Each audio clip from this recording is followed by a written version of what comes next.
Welcome to Imprint with Natalie Walton, a podcast about creating a life you love. This is episode 1A. Before we start today's episode, I want to share an exciting pre-order campaign for my upcoming interiors book, Still the Slow Home. It officially launches in May 2020, but if you pre-order it, you will receive some exclusive gifts. First up, I've created a mini masterclass. It's based on my best-selling course, The Styling Masterclass, and I will teach you how to style using examples from the book. You will also receive a free downloadable PDF of how I created the book and some of the key lessons that I learned and have already applied in my own home and life. And if that's not enough, everyone who pre-orders the book will go into a draw to receive a free 1-hour consultation on a topic of your choosing. You might want to have a styling lesson, learn how to grow on Instagram, or ways to build a creative business. And if you feel you have all of this covered, you can even donate your consultation to someone in need. All you have to do is pre-order the book and keep your proof of purchase. All the details are at nataliewalton.com/still. Hello everyone, thank you for joining me today on Imprint. I'm recording from my home in the hills above Byron Bay. It's currently raining at the moment, so it's nice to be inside. While the podcast has only just started, I wanted to create a special episode on a topic that I feel quite passionate about and that I hope will help you. It's about how to create more calm at home. This is a slightly unscheduled post, but I feel it's important to talk about right now as we're all based at home due to COVID-19.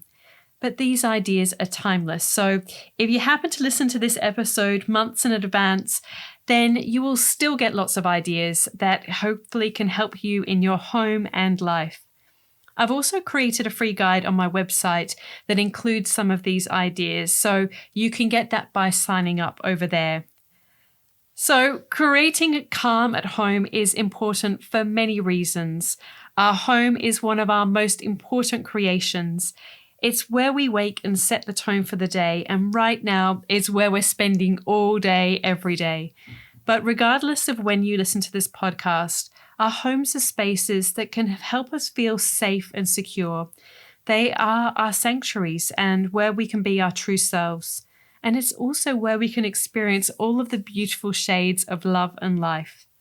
Today, I want to remind you that if your home feels like it's lacking the calm that you're craving, or if having a house full of people at home is making you feel overwhelmed, maybe even frustrated, anxious, or stressed, then you don't have to feel this way or live like this. This episode is going to focus on how you can make change, how you can embrace calm by being intentional with the rhythms and rituals you have in place at home. And I want to add that none of this is about spending money. Instead, it's about really understanding how you function within your space and what impact that has on your feelings throughout the day. So I'm going to share the simple habits that I've created within my own home that help make life easier. And really, they make me feel better too. And I hope that you'll find some of them useful too. So step 1 is to clear clutter. And this is one of the most important steps that I take within my own home. And really, when I'm styling too, it's all about clearing spaces. You can't underestimate how much this affects how your home feels and the function of it too. And don't worry, you're not alone if you feel that you have a lot of clutter in your home. This is something that I come across a lot when I'm styling other people's homes. In fact, the first step of styling is often to clear clutter. It can be on bench tops, sideboards, bedside tables, pretty much everywhere.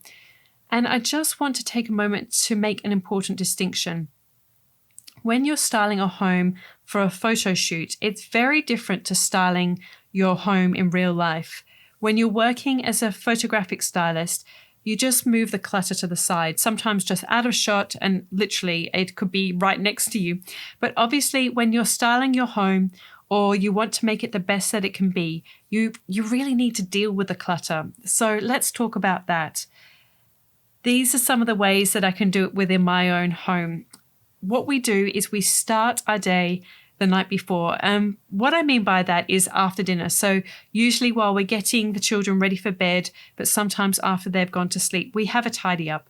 This means washing all the dishes, drying and packing them away, sweeping the floor, because some of our children are still quite young and we have to sweep under the table after every meal. And I just use an upright dustpan and brush and find that much easier than getting the vacuum cleaner, which is in another part of the house. And I think this is so important to remember when you're thinking about keeping your home tidy and calm, to do things that are easy. And if it works and gets the job done, then that's all that matters. By the time I go to bed, the house is tidy and clean. And that just makes me feel so much better as well when I do go to bed. And I make sure that I pack away all my clothes in their drawers and give the bathroom counter a quick wipe down. And all of this helps me feel that I can start the next day on a good note. So now I'm going to share how you can maintain a clutter-free home during the rest of the day. Step 2 is to tidy as you go. Now, some of you, I know, are going to say, of course, that's what you've got to do. And others might say, well, that's not really me. I don't really live like that. I don't do it. And some of you might not even be aware that this is how other people behave or this is how they live within their homes. A good clue is this following question. So let me ask you, when you cook, do you clean as you go? Or do you do it all at the end? I constantly clean and tidy things away as I go, especially when I'm doing an activity such as baking with the kids. Yesterday, we were making banana bread and I had my 3-year-old son and 6-year-old daughter.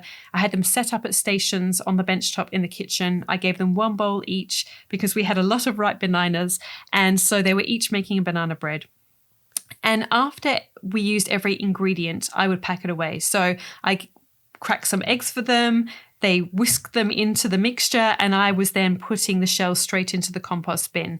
Then I put the carton back in the fridge. Then they added vanilla essence, and while they were mixing that in, I packed that away.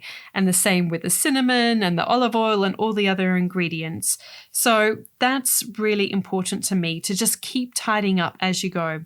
But my husband, on the other hand, now he's a great cook and I'm lucky that he makes many of our meals. But when he's in the kitchen, you really know about it. Everything is out. Nothing is tidied away until the end. He's got all the ingredients on the bench top and the chopping boards and the knives and everything. And he's also happy to eat a meal when there's still cleaning up to be done. But it's more enjoyable to me if I can eat when everything has been tidied away. And that's another reason why I tidy as I go, so that it's all done and I can eat when the food is still fresh and warm. And I feel like everything is in alignment then. The kitchen is tidy and clean, my food is still hot, and I can relax and focus on what's in front of me because everything has been done.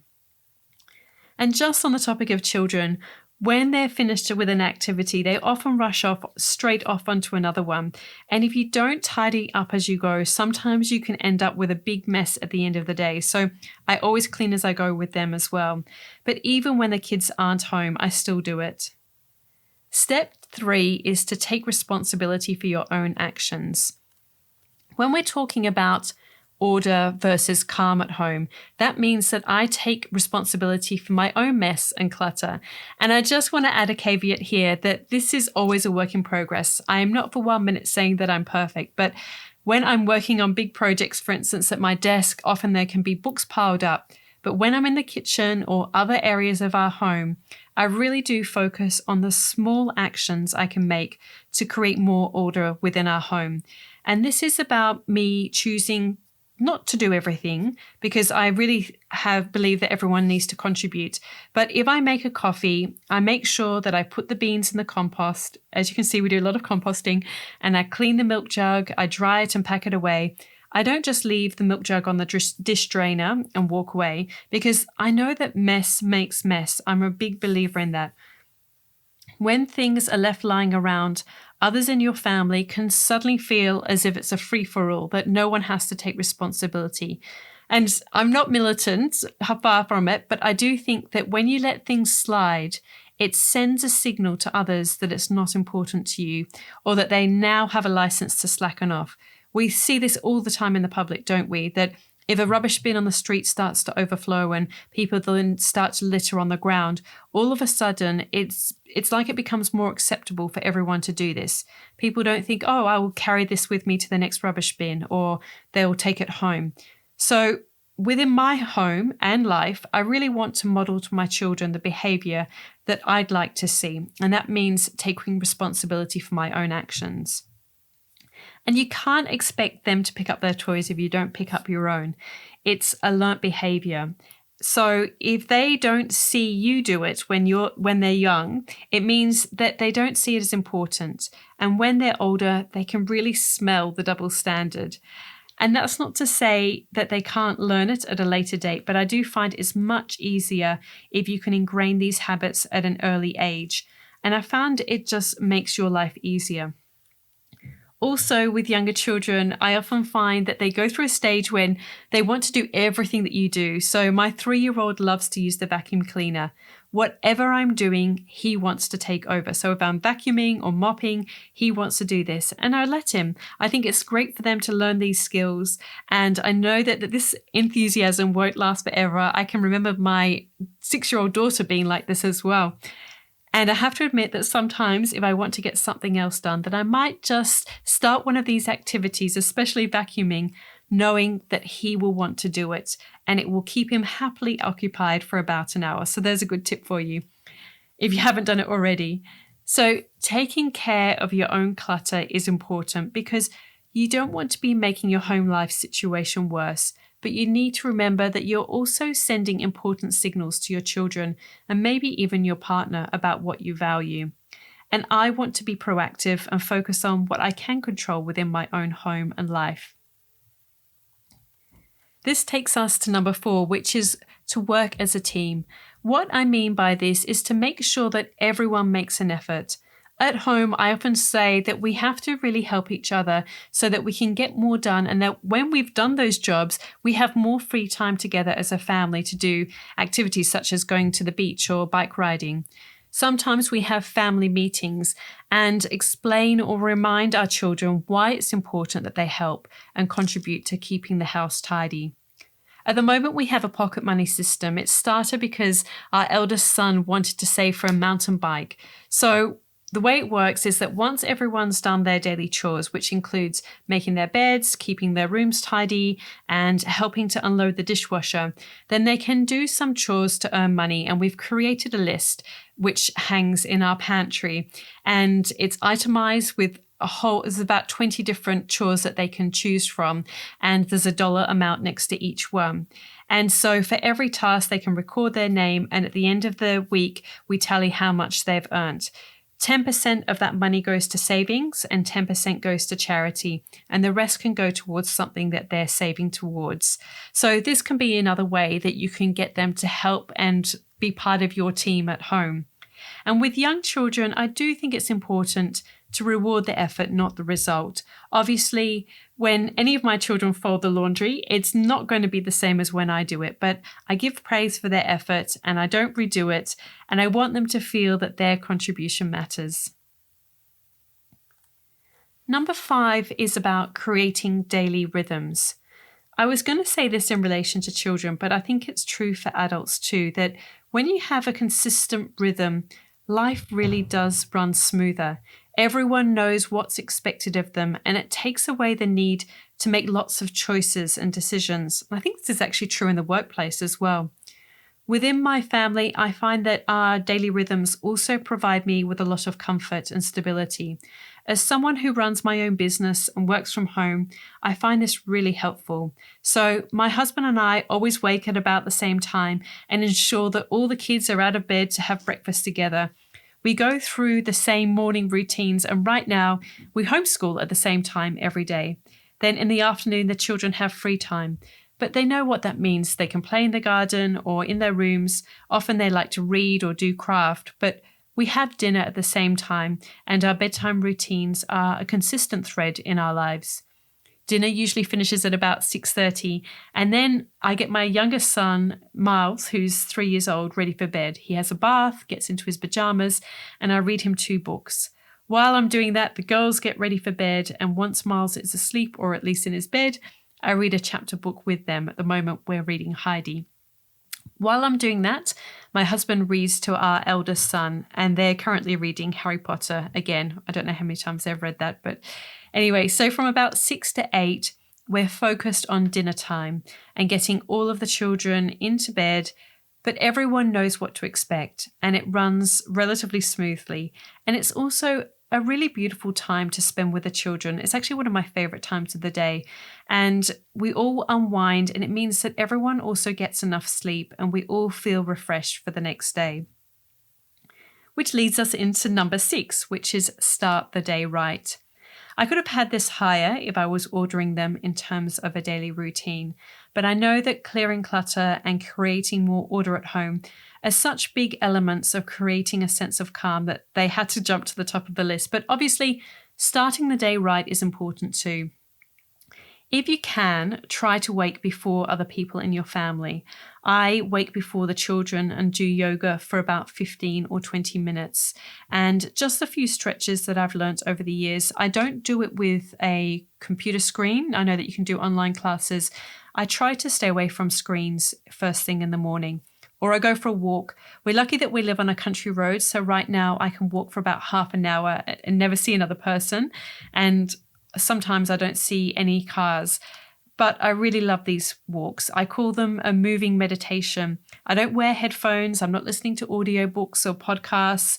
I'm not making any phone calls. Instead, I really try to stay mindful the whole time, just being in the moment. Or if I need to work through some thoughts, some ideas for work, then I really engage in what I sort of think of as deep thinking and try to process the information and ideas at this time.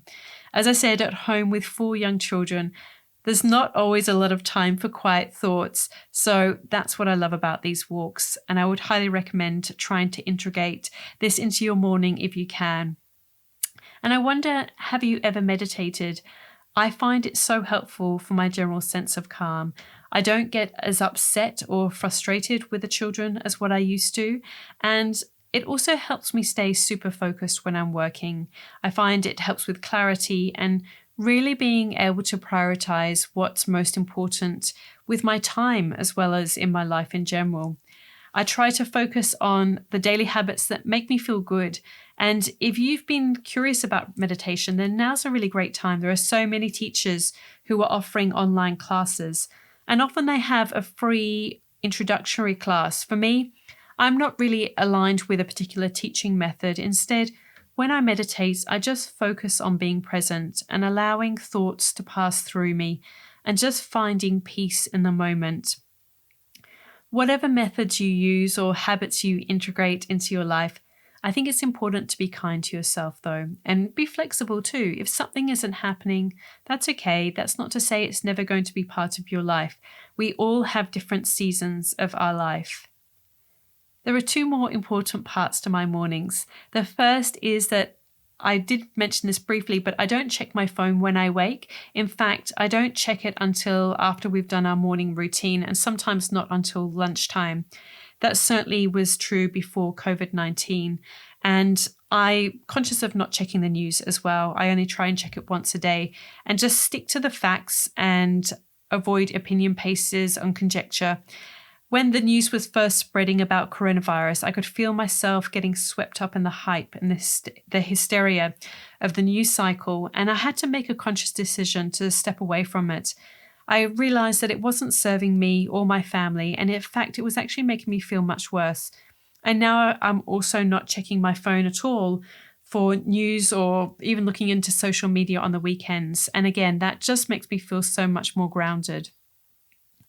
The final piece in the morning routine is making my bed and getting dressed as if I'm going out. So I'm not really one to wear tracksuit pants or anything like that. I know some people love the opportunity to do that, and that's fine for you, but you've got to sort of be in tune with what works for you. And I feel so much better when I make an effort to dress in something that I really enjoy. But out of those 2, making my bed is the most important. If I don't do it, I feel a little bit off kilter for the rest of the day. And it always amazes me how much these small tasks can really impact how we feel. It's as if we know that something's not right in the world, And really, making a bed only takes a couple of minutes and makes such a difference to the tone we set for the rest of the day. I should add here that I keep my bed pretty simple, so I don't have a million cushions or layers, just a flat sheet and a quilt, as well as a couple of pillows on either side. And they're just so that we can sit up in bed and read in the evenings and for comfort. In the cooler months, I add a blanket, and that's pretty much it. This is what simple living is to me. It's keeping yourself focused on what matters most and what makes you really feel good. So I'm not interested in decor just for the sense of decor, particularly in those types of spaces.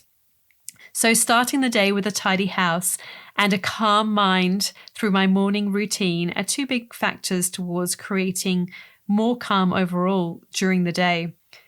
Number 7 is to create a sanctuary. As much as possible, try to have a space where you can retreat and have quiet time, somewhere away from the noise and the chaos.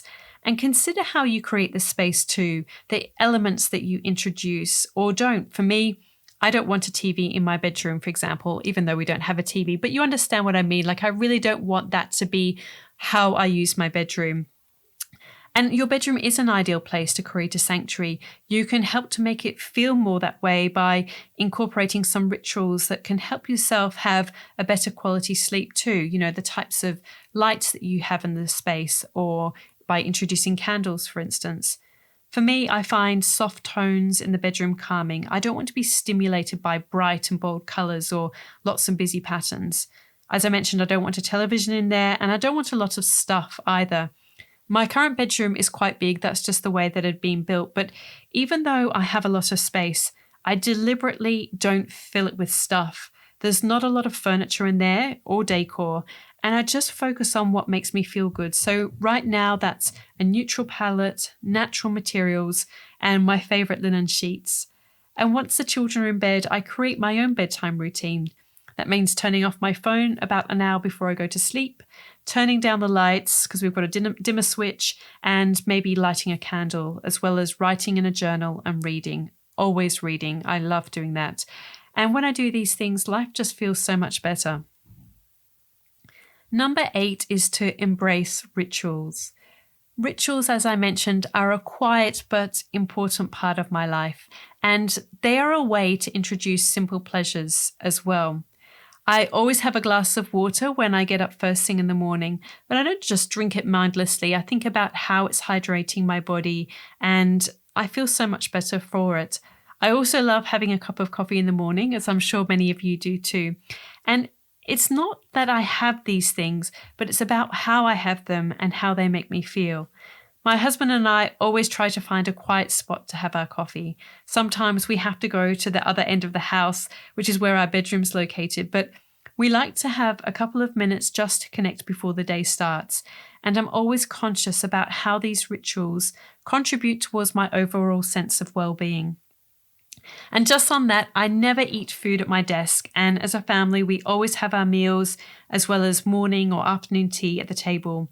Our children aren't allowed to wander around the house with food, neither my husband or I, and no one's allowed to eat in the living room. We don't have a TV, so we don't eat in front of it, but even then I wouldn't do it. I think it's so important to sit around a table, that meal times aren't just about eating, but connecting with each other. And these are really important touchstones during our day. Number 9 is to eat well. I'm really aware of the impact that some foods have on me and how I feel with them. In general, when I'm eating lots of healthy, nutritious and nourishing foods, I feel great. It's as simple as that. I have more energy and I don't get slumps, especially in the afternoons.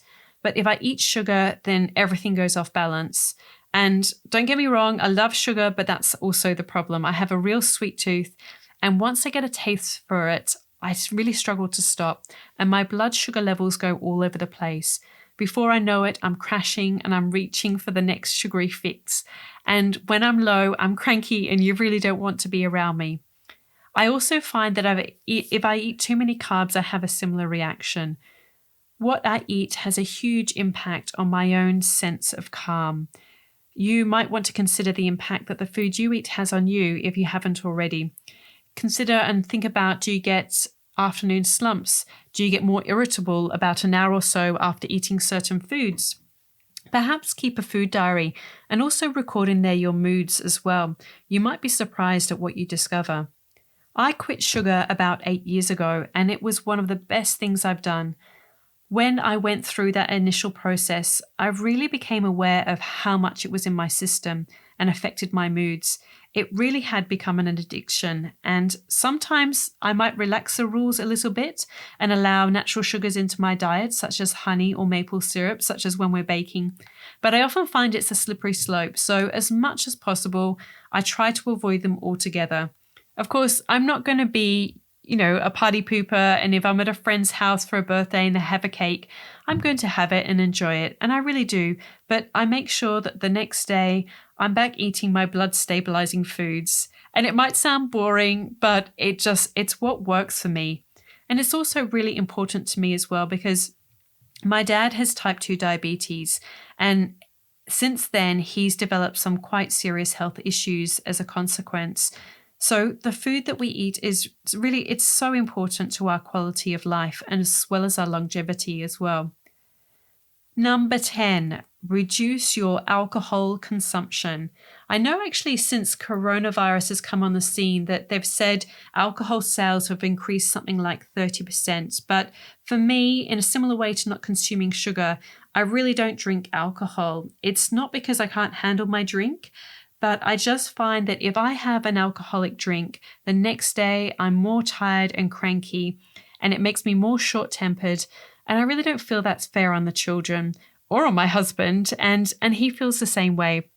So we're lucky that we both feel the same way about this, and it's not like one of us is having a drink and the other one's can't or feels uncomfortable because of it. Sometimes we might have a beer on a Friday night, or if we're on holiday, I might have a cocktail. I used to enjoy wine, but it actually makes me feel the worst out of all the different types of alcohol. And I know that there are so many studies that say a glass of red wine is good for you, but for me, it makes me feel below par the next day, and that's even just one glass. So drinking alcohol is not a part of my regular life, and I can't actually remember the last time I had an alcoholic drink. I think it was probably on my summer holiday when we would sometimes have a beer. And I have no judgment about others who drink, but for me, with the young children at home and wanting to be productive the next day, it's just not worth it. I really want to be the best version of me during the day, and that means no alcohol the night before. So there you go, the 10 ways that you can create more calm at home. Clear clutter. That's such a tongue twister. Tidy as you go. Take responsibilities for your actions. Work as a team. Create daily rhythms. Start the day right. Create a sanctuary. Embrace rituals. Eat well, and reduce alcohol consumption. So this is what works for me. This is how I can create more calm at home. I keep clutter under control, and this means tidying up the house the night before. And during the day, I tidy as I go and always take responsibility for my own mess. If something takes less than a minute to tidy up, then I'll do it. Or if I'm walking from one room to another, I'll take something with me along the way. And I'll take opportunities when I have them. If I'm waiting for the kettle to boil, then I'll tidy the kitchen if there's anything out of place while I'm waiting. I find that the tidier my house is, the easier it is to keep it that way. And when we get everyone involved in some way, it's so much easier too. Part of that is having a consistent daily rhythm. I also wake before the children and get in some exercise and meditation, and I don't check my screen first thing, and create a bedtime routine for the children as well as myself. I'm really mindful of what I eat and stay away from sugar and alcohol. So that's what works for me. What about you? What helps you create calm at home? I'd really love to know, because it's so interesting to kind of get insights into other people's daily routines. In the meantime, thank you so much for joining me today, and I look forward to connecting again with you next week. If you've enjoyed listening to Imprint, please hit subscribe wherever you're listening to it today. And it would mean so much if you could also rate and review it and spread the love on Instagram. So please let me know what you think and ways you can create more calm at home. You can send me a message over at Instagram at Natalie Walton and #ImprintPodcast. You will find show notes for this episode over at nataliewalton.com/podcast, including where you can find my books as well as more about my course. And just a reminder that if you pre-order still, you will receive an exclusive gift bundle. I can't wait to share that with you. I look forward to meeting you again next week when I will have an exciting interview to share. Thank you to Jaeger Media for producing this podcast and the people of the Bundjalung Nation where it was recorded. I'm Natalie Walton, and you've been listening to Imprint.